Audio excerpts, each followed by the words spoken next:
ఎవడైనా తప్పు చేస్తుంటే ఆ తప్పుని కవర్ చేసుకోవడానికి అగ్ని పరీక్ష ఎదుర్కోవాలా? లేదంటే గనక ఒక అద్భుతం చేసేటటువంటి సందర్భంలో దాన్ని అగ్ని పరీక్ష అనరు. అద్భుతానికి సిద్ధం అంటారు. మోడీ ఓ అద్భుతానికి సిద్ధపడ్డాడు.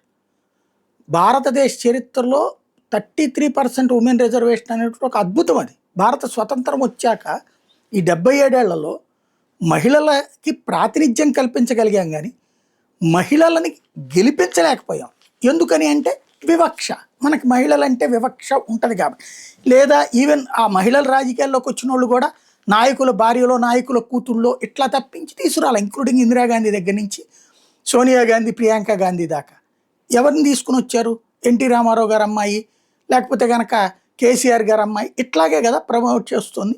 అలా కాకుండా మహిళలకు రిజర్వేషన్ ఉంటే గనక ఖచ్చితంగా వాళ్ళు అవకాశాలు ఇవ్వాలి, చచ్చినట్టు ఇవ్వాల్సి వస్తుంది.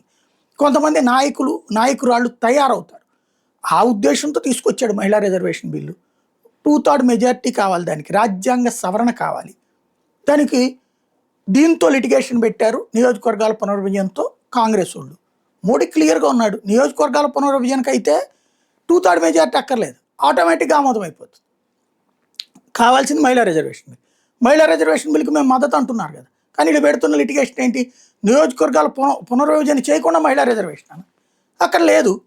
అదే ఇదే ముందు ఈ బిల్లుల్ని ఆమోదం పొందాక ఆ తర్వాత అది అంటారు. అప్పుడు కాదంటారా ముందుకెళ్తారా అన్నది తేల్చుకోవాల్సింది పరీక్ష. ఆ అగ్నం, ఆ పరీక్ష విపక్షాలకు అక్కడ.